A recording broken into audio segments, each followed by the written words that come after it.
穿越斗罗，你出生在七宝琉璃宗麾下的七宝村，父母拥有的武魂都很普通，母亲是一颗珠子，没什么用，先天没有魂力，父亲倒是一把剑，原本是不错的战武魂，但问题是这是把袖剑，攻击力根本不足，先天魂力也只有1级半。如今老爹已年近30，却还只有21级魂力，恐怕这辈子很难成为魂尊了。当然，作为大魂师，父亲在村庄还是有些地位的，是村庄的仓库管理员。你虽然不会因此埋怨父母，但也时常会感到可惜。你见就见吧，还生锈了。这玩我呢，一没有系统，二没有如唐三一般带来前世的功法暗器什么的，他都不知道在这片强者为尊的斗罗大陆该怎么混。当然，他不是什么外挂都没有，在他的脑海里有2本书，只可惜只能看到封面却无法翻页，根本不知道里面有什么内容。算了，儿子武魂是什么都没关系，如果继承到你的，那将来就和你一样，做村子的仓库管理员，有收入有地位，再娶一门媳妇，安安稳稳的过一生就好了。你的母亲叫墨兰，作为普通的妇女，她并没有望子成龙的梦想，只希望她安安稳稳的过完一生。你吃着饭，拳头却慢慢捏紧，如果如母亲说的一样生活，她不会甘心的。既然来到了这里，她就一定要打下一片属于自己的天地。觉醒仪式是在明天，结果到底怎么样还很难说呢。第2日清晨，在村长的召集下，村子里年满6岁的孩子全部聚集了起来。村长爷爷和蔼地说道：“孩子们，一会七宝琉璃宗的魂师大人会来帮你们进行武魂觉醒，你们一定要配合好大人。爷爷期待你们之中有能成为魂师的人，就如你们的阴阳爷爷一样。阴阳是一名89级敏攻系战魂斗罗，武魂雷雨精英，是七宝村最大的骄傲。”听到阴阳这个名字，在场的孩子们立刻表现出了憧憬。这个村子的觉醒是由七宝琉璃宗负责的，毕竟是他们庇护下的村子，要是还要武魂殿来觉醒，那也太掉宗门的价了。没一会儿，天空中突然传来一声破空之声，一个身影由远及近，从空中落到了孩子们面前。那是一个中年男子，身后有着一对翅膀，很明显属于飞行类兽武魂，而他身上更有1白1黄2紫4个光轮悬浮着，竟然是一名达到魂宗的强者。尊敬的魂宗大人，感谢您的到来。村长立刻上前相迎。哪里，村长先生您客气了，这魂宗倒也有礼貌。当然，这礼貌其实不是给村长这个普通人的，而是因为那阴阳的关系。七宝琉璃宗3长老可就是这个村子出生的呀，而且3长老很爱自己的家乡，要是在这里胡来，他不被自家长老扒皮抽筋才怪。简单打过招呼，这位魂宗就带着孩子们走进了觉醒祠堂。好了，孩子们，你们站成一排，都不要紧张。我叫田宇，来自七宝琉璃宗侦察堂，42级敏攻系战魂宗，武魂白鸟。现在开始将由我逐一对你们进行武魂觉醒。七宝琉璃宗除了直系弟子一脉外，对外战斗共有3大堂口，作为攻击与防御的为战堂与御堂，分别由强攻系封号斗罗陈心与防御系封号斗罗古荣负责。而侦察堂的长老就是阴阳。相比于前2个堂口，这个名声没那么大，毕竟没有封号斗罗坐镇，平时也主要负责收集情报等工作，里面有不少拥有飞行类武魂的魂师存在。也就是说，眼前的魂宗其实是阴阳的直系属下，难怪对他们这么有礼貌。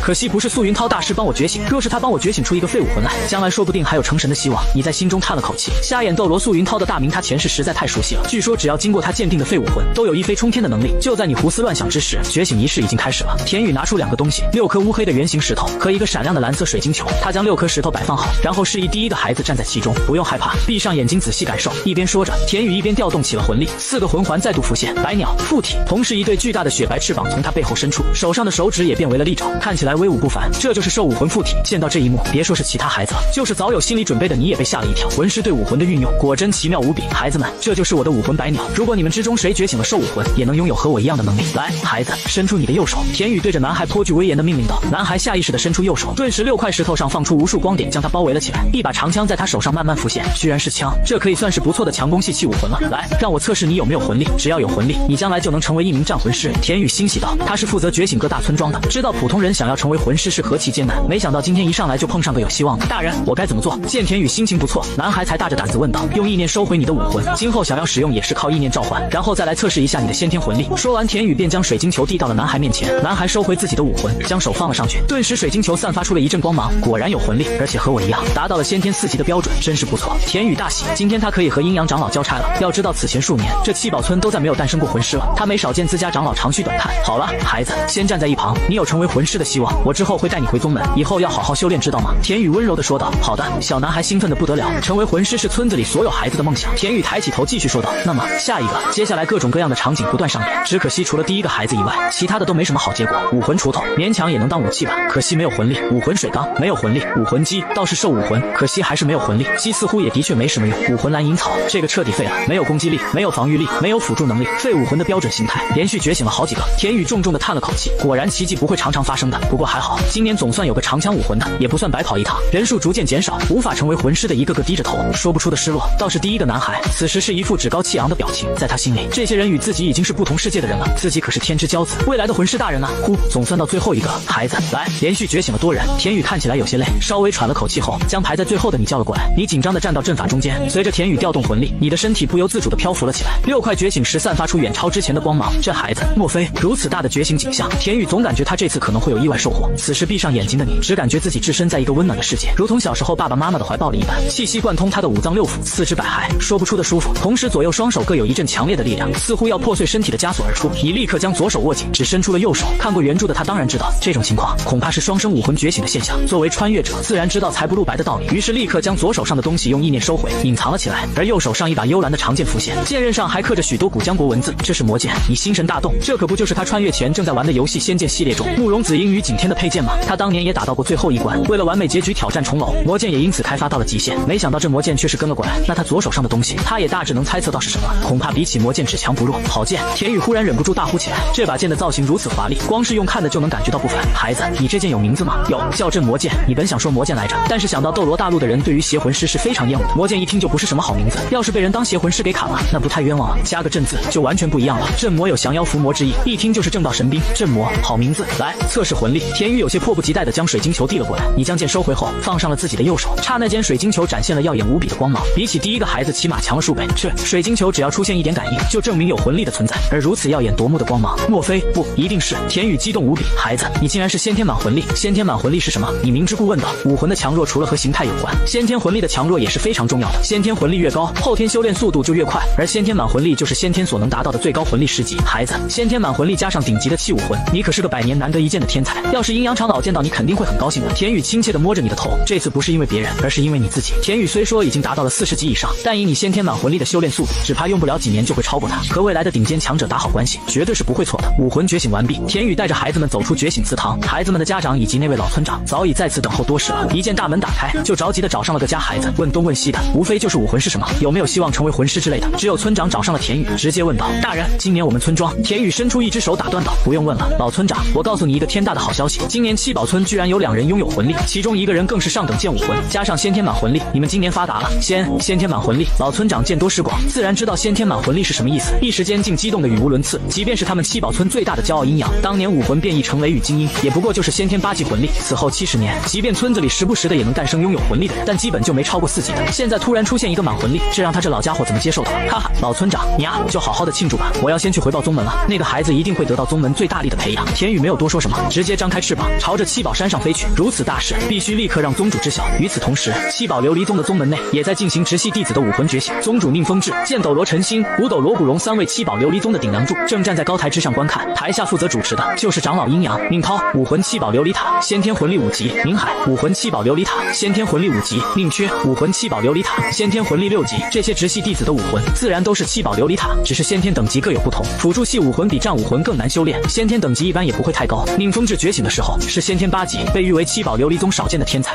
这些孩子先天等级都不高啊，也不知道将来能不能修炼成魂圣。宁风致叹息一声道：上天是公平的，七宝琉璃塔的辅助能力实在太强了，但它也有缺点，那就是无法修炼到封号斗罗，最高只有魂圣，而魂圣也是继任七宝琉璃宗宗主的最低标准。别担心，风致还没结束呢，你看到蓉蓉了。剑斗罗忽然激动了起来，古斗罗也瞪大了双眼，紧紧地盯着觉醒台。这2位封号斗罗都是膝下无子，而且威严十足，所有人对他们都是既敬且畏，唯有一个宁荣荣不仅一点不怕他们，还一直调皮捣蛋的让他们陪自己玩。对这2人来说，宁荣荣就和亲孙女一样，是他们的心肝宝贝。你得罪他们不要紧，要是得罪了这个小公主，分分钟被这2个护犊子的砍成薯片。有这2位大佬宠着，宁荣荣活脱脱变成了一个小魔女，现在更是连宁风致都管不了她。好在她只是任性，本性不算坏，因此宁风致一直想要改她的性子。鹰爷爷，我不要他们给我觉醒，你帮我觉醒好不好？你这么厉害，一定能帮我觉醒出最强的七宝琉璃塔。宁荣荣抱着阴阳的手臂撒娇道：她可是七宝琉璃宗的公主，怎么能和普通人一样，找个魂师大魂师来觉醒呢？就是魂宗魂王都不够，即便不是封号斗罗，魂斗罗是至少的。原本这样的请求算是相当无理的，但阴阳不仅不生气，反而笑眯眯地说道：好，我亲自来为我们小公主觉醒。没错，这老家伙也是个孙女控。宁荣荣一句爷爷就将他彻底征服了。阴阳带着宁荣荣走到中央，对着之前的觉醒人员挥了挥手：你退下吧，小公主弟觉醒由我亲自负责。是，长老。来，荣荣站到法阵中央，凝神静气。魂斗罗级别的魂力远非魂宗可比。阴阳只是挥了挥手，就见法阵的光芒彻底闪亮了起来，一座郁郁生辉的宝塔在宁荣荣手中浮现。果然还是七宝琉璃塔。出人意料的是，他测试先天魂力居然高达9级，这恐怕是辅助系武魂出现过的最高先天魂力了。9级，不愧是我家宝贝荣荣，辅助系武魂何曾出过如此惊人的先天魂力？剑斗罗欣喜道，他并不知道，其实宁荣荣只能排第2。某处前不久还出现了个先天满魂力的食物系武魂魂师呢，只是名声还不显而已。先天9级，如果是荣荣的话，或许能完成我这辈子都没有完成的愿望，打破我们七宝琉璃宗的武魂制约。宁风致一生的愿望就是让七宝琉璃宗出现一位真正直系的封号斗罗。今天他终于是看到了希望，那就是他的女儿宁荣荣。哇，不愧是荣荣大小姐，打破了辅助系武魂先天魂力的最高纪录，几乎快要接近先天满魂力了，真是我们七宝琉璃宗未来的希望啊！就是那性格，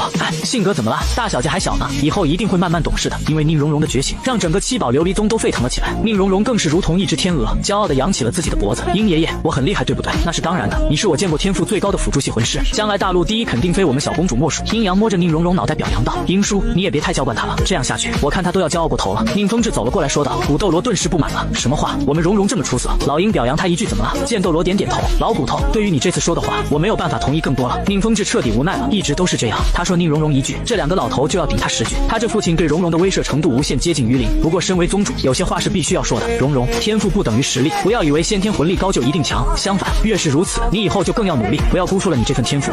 我知道了，父亲。还有剑爷爷、骨头爷爷、鹰爷爷，我不会让你们失望的。宁荣荣虽然任性，但并非完全不懂事。他知道父亲和3个爷爷都疼爱他，因此他也会努力修炼，拿出足够的成绩回报他们。我们荣荣就是乖巧。风致，你看看，你有荣荣这样的女儿，可是上天赐予的宝物，你应该感到庆幸。剑斗罗见此心都要化了，一把抱起宁荣荣，笑道。宁风致也是满意的点点头。平时虽然是个小魔女，但该懂事的时候还是挺乖的，这才是他们这么疼爱她的原因呢。只可惜这次给附属家族弟子觉醒的时候，没有出现什么优秀的战魂师。荣荣再出色，始终都只是辅助系，如果将来没有战魂师贴身保护她可不行啊。宁风致还是有些担忧，他现在身边是有2位封号斗罗守护，但宁荣荣将来呢？辅助系魂师一旦离开了战魂师，比起普通人也强不到哪去。别担心了，风致，我们几个老家伙起码还能活个180年，保证荣荣健健康康的长大是没问题的。我就不信这么久还找不到我们的继任者。剑斗罗拍了拍宁风致的肩膀，安慰道：“希望吧。”宁风致苦笑一声，能有封号斗罗潜力的战魂师，又岂是这么好找的？至少过往这几十年的七宝琉璃宗年轻一辈，他是一个都没见到。忽然一个身影冲了进来，正是之前的田宇。启禀宗主与3位长老，属下有要事禀报。他因为过于焦急，连武魂附体都忘记解除了。田宇在宗主面前怎可如此无礼？先收回自己武魂！我和你说过多少次了，搞情报的不管什么时候都要冷静沉着，不然怎么能确保获得正确的情报？阴阳教训道。是。田宇将白鸟武魂收了回来，阴阳这才点点头，说吧，有什么事这么急？我记得你是去七宝村为孩子们觉醒武魂了吧？难道有什么好苗子？启禀长老，可不是好苗子这么简单。今年七宝村有2个有魂力的孩子，且都是战魂师之才，其中一个拥有顶尖的剑武魂，加上先天满魂力。田宇一口气说完，忽然只听4声咆哮响了起来。你说什么？七宝琉璃宗宗主与3位长老此时都彻底失去了风度。田宇被吓了一跳，呆呆的再回了一句：我说顶尖剑武魂，先天满魂力。下一刻，只听雷光闪动，剑气逼人，2个身影以迅雷不及掩耳之势冲出了七宝琉璃宗。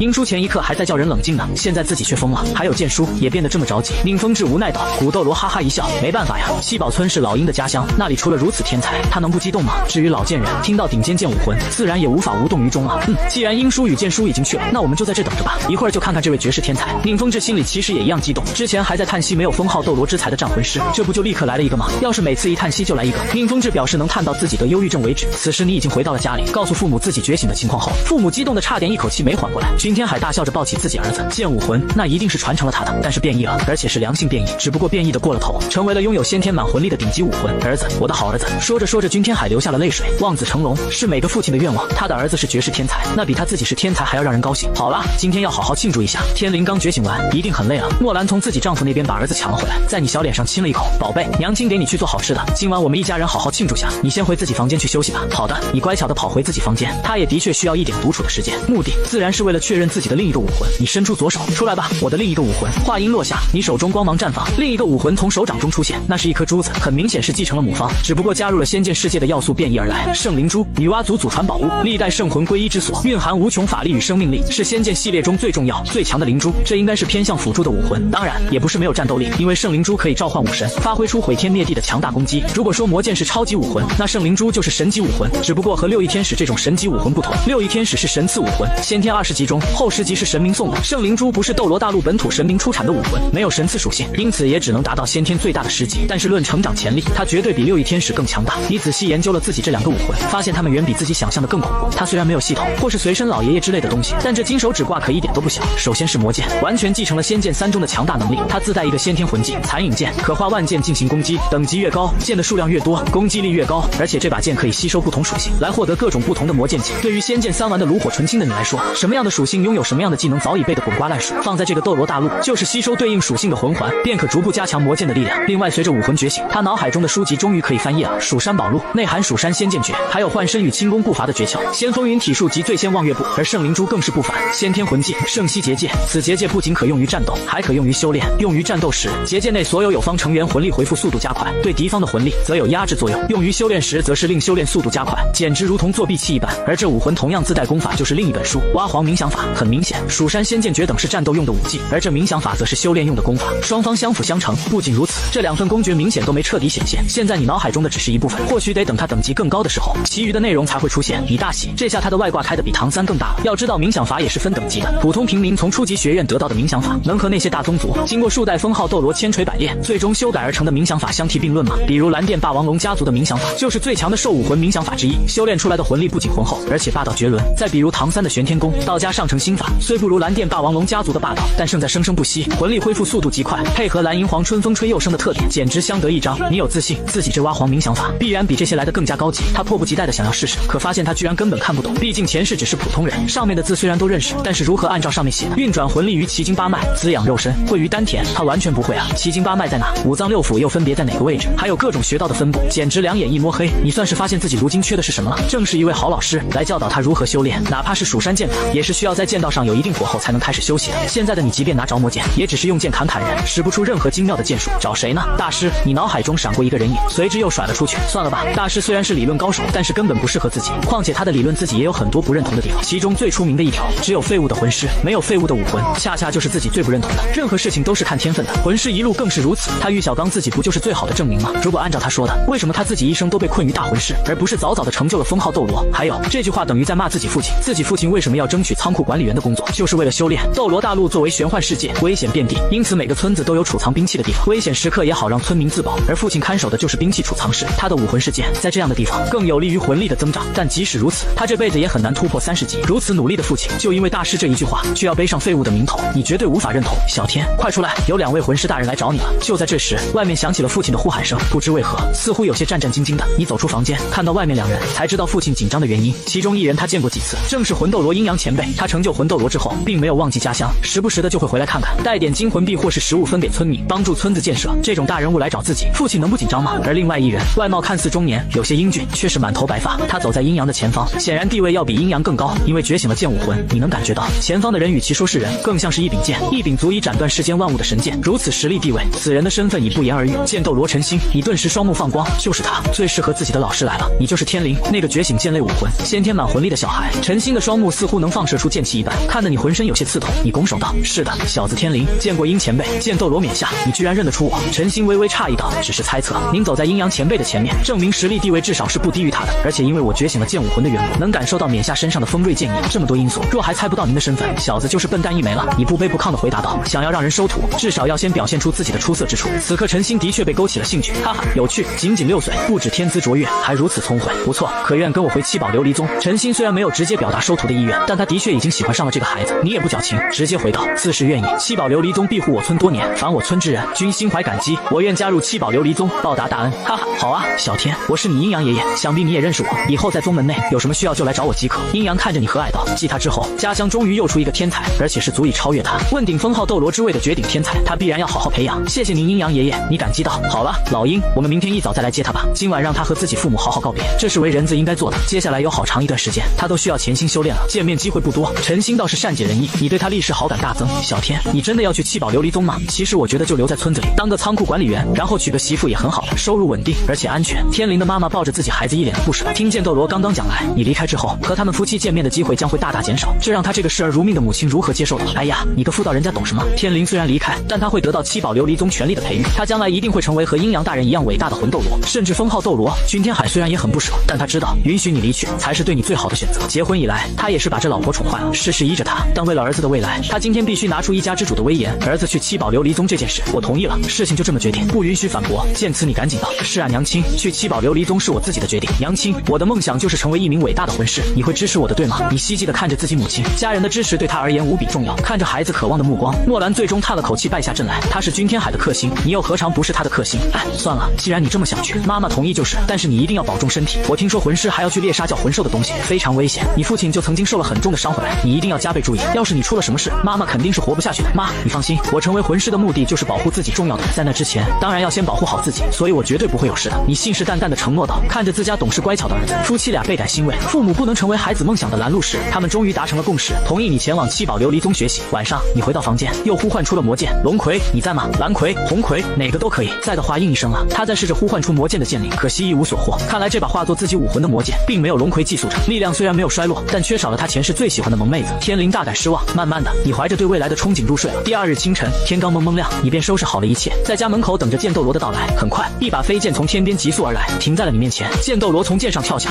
起得挺早吗？很好，跟你父母道过别了。你点点头，是的，但是离别是很伤心的，所以我让他们不要来送我了。傻孩子，没有离别的不舍，哪来重逢的喜悦？你之后好好修炼，让自己变得更出色后再来看他们，就是对他们最大的孝顺。陈心抱起你放到长剑之上。好了，我们要出发了，你做好准备了吗？我要起飞了，我都准备好了。好，陈心手指轻灵一动，长剑便带着他与你离地而起，向着七宝琉璃宗飞去。这就是御剑飞行的感觉吗？你感受着飞行的美妙，没有任何害怕，反而非常兴奋。在蜀山仙剑诀中也是记载了御剑飞行之法，只不过和剑斗罗陈心的略有不同。陈心在飞行的时候，第三魂环一直是亮起，这代表他是在使用魂技。第三魂技剑翼如飞，其实封号斗罗本就可以自己飞，不过陈心重效率，用魂技飞，速度快了1倍不止。反正一个第三魂技消耗的魂力可以忽略不计，而你蜀山仙剑诀中的御剑飞行，则和唐三的紫极魔童一般，属于自创魂技，比之普通魂技更为高级。很快，在剑斗罗的急速飞行下，两人抵达了一个巨大的城池。这建造在山上的城池就是七宝琉璃城。我现在带你去七宝琉璃主殿见宗主，那里除了我们几个长老与直系弟子外，一般外门弟子可是不允许进入的。就像我昨天那个老乡一样吗？你问道。你说的是那个先天魂力4级的孩子？是的，今天也会有人去接他，但他只能在外门修炼，而你不同，你将成为我们着重培养的对象。说话间，两人来到了一个富丽堂皇的大殿，大殿上方有3个座位，中间主座是宗主之位，上面坐着一个英俊的中年男子，而左侧的座位上则是一个头发没几根的老者，身材高大却骨瘦如柴，外貌看上去有些吓人。他想必就是七宝琉璃宗另外一位封号斗罗古斗罗古荣了。右侧的位置是属于剑斗罗的，现在剑斗罗在自己身旁，那么这个位置照理来说应该空着才对，但上面如今却坐着一个可爱的小萝莉，敢坐剑斗罗的位置，整个七宝琉璃宗除了原著那位小魔女之外，恐怕没人有这个胆子了吧？你立刻猜出了那女孩的身份，肯定是宁荣荣无疑了。果不其然，那女孩一见陈心回来，就迫不及待地跑了过来，跳入陈心怀里，撒娇道：“剑爷爷，你总算回来了，你不在荣荣好无聊，都没人陪荣荣玩。”这宁荣荣实在太会了，难怪这2个老头一直被他吃得死死的。陈心抚摸着宁荣荣的头发和蔼道：“呵呵，荣荣乖，爷爷一会陪你玩。现在爷爷先介绍一个新朋友给你认识，就是他嘛。爷爷特地去接的人，好像和我差不多大，他很厉害吗？”宁荣荣看着你，2只大眼睛眨巴眨巴的，透露出好奇的神色。当然厉害了，先天满魂力，顶尖气武魂的战魂师。荣荣，他可比你更优秀呢。宁风致也走了过来，会说这样打击宁荣荣的话的，当然不会是梁老头，也只有他这父亲了。天灵参见宁宗主，你拱手向宁风致打了个招呼，毕竟这人就是他将来的老大了，虽不至于卑躬屈膝，但保持一定的礼貌与恭敬总是没错的。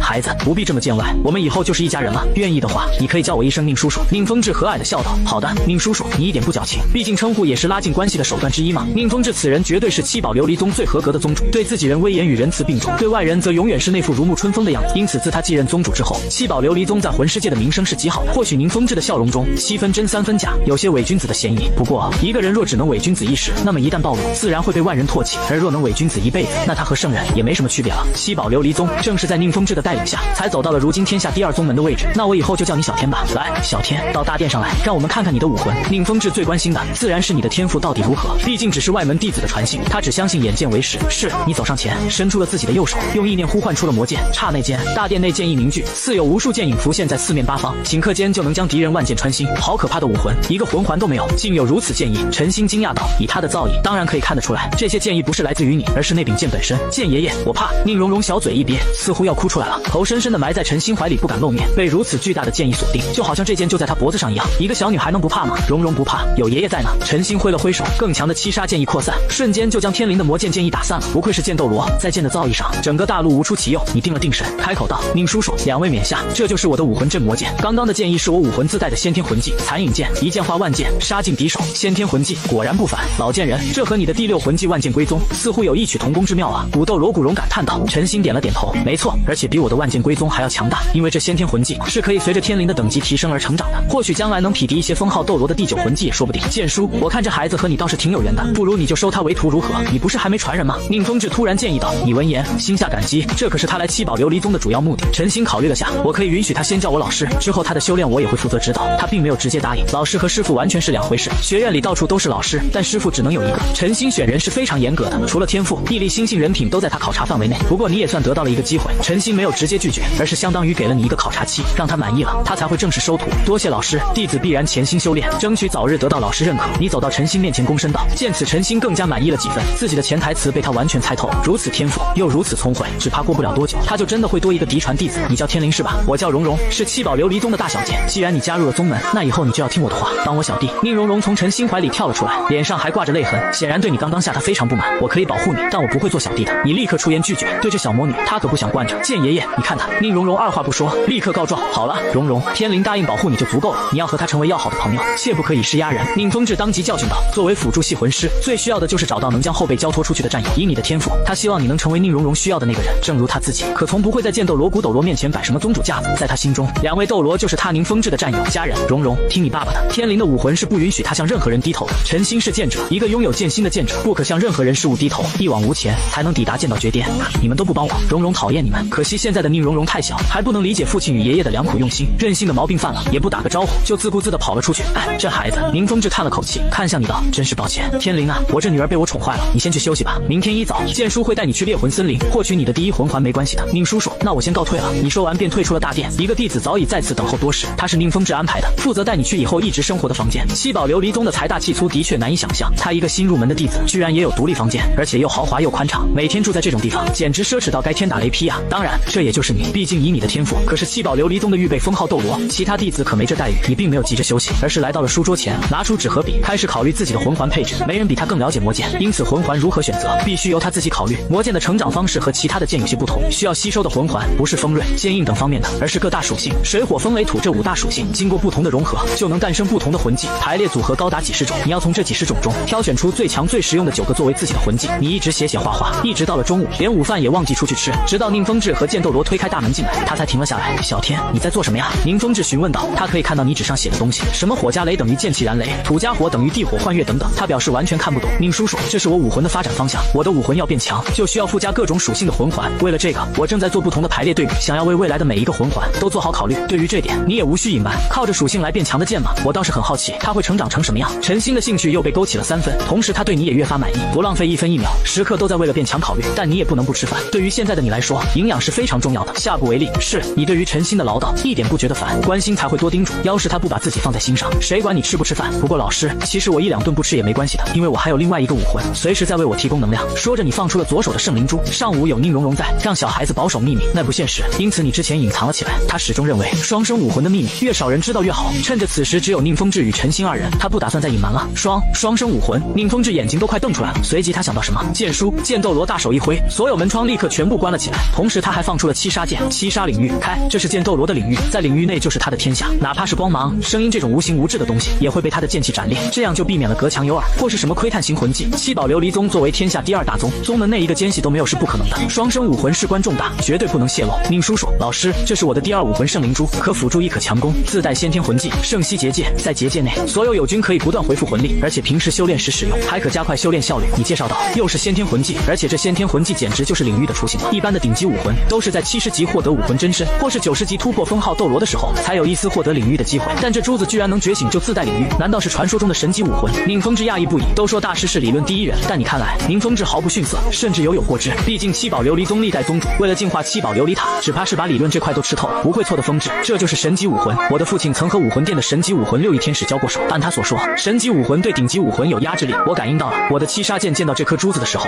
在颤抖。陈星语气都不对了，除了武魂殿和传说中的海神岛，大陆上再没有出现过神级武魂。没想到第3个居然出现在了他们七宝琉璃宗，这是何等的幸运！宁风致努力平复了下心情，叮嘱道：“小天，关于你的双生武魂，一会我会智慧古书一声，他是绝对值得信任的。除了我们3人外，你再也不要在第4个人面前展露你这个武魂，包括阴阳长老和蓉蓉，甚至你的父母，一定要全力隐藏起来，明白吗？”“知道了。”你郑重地答应道。“好，还有，以后你就跟着剑叔全力修炼那把剑，在你成为封号斗罗之前，不要给那珠子添加任何魂环。”宁风致的想法和大师以及唐昊一样，想要打造出一个拥有全部万年以上魂环的顶级怪物。你知道宁风致都是为了自己好，全部答应了下来。宁风致点了点头，他现在需要找个地方冷静一下，今天刺激太大，他一时间缓不过来了。离开你的房间，陈星担忧道。风致，小天的天赋虽然得天独厚，但是你应该知道，双生武魂是有弊端的。我明白剑叔，你放心吧。如果小天去了别的宗门，或许无法将双生武魂开发到极致，但是他运气很好，偏偏来了我七宝琉璃宗。论理论知识，除了武魂殿，我敢说没有哪个宗门能和我们相提并论。双生武魂的弊端，我一定可以解决的。宁风致此时是信心满满，等到天灵成长起来，必将成为七宝琉璃宗的擎天白玉柱，架海紫金梁。下午，陈星又来了一趟，这次他是来教导你冥想法的修炼的。掌握了冥想法后，就可以以冥想代替睡觉，魂师要问鼎巅峰，这些刻苦都是必须经历的。有了名师教导，你之前不懂的地方豁然贯通，很快就进入了入定状态。只可惜他现在就是10级，没有魂环，无论如何努力修炼，也是无法有所突破的。但你知道这些修炼出来的魂力其实并没有消失，只是感觉不到而已。等之后获得魂环，就会一口气在身上反映出来。因此这第1夜你就没有放松，直接冥想了一整夜。第2天起来，精气神极佳，冥想对精力的回复完全不逊色普通的睡眠。状态不错，走，老夫带你去获取第1魂环。剑斗罗打开房门，一把抱起你，御剑飞行，朝着猎魂森林飞去。第1魂环只需要10年100年便足够了，因此还不需要去如星斗大森林或是落日森林之类的地方，普通的猎魂森林便足以满足足要求，以剑斗罗的飞行速度，不到2个时辰，两人就抵达了猎魂森林的大门口。猎魂森林并不是天然大森林，而是武魂殿与2大帝国圈养魂兽的地方，适用于低级魂师，里面大多数都是10年到100年的魂兽，1000年的比较少见，万年的几乎没有。猎魂森林前有士兵把守，陈星上前拿出一块牌子，那是天斗6黄牌，武魂殿最高级的令牌，拥有的人没几个，在外的更是只有3枚，分别在上3宗的3位封号斗罗手中。一见到这块令牌，士兵立刻打开了大门，一句话也不敢多问，能拿出这种令牌的人，必然是他。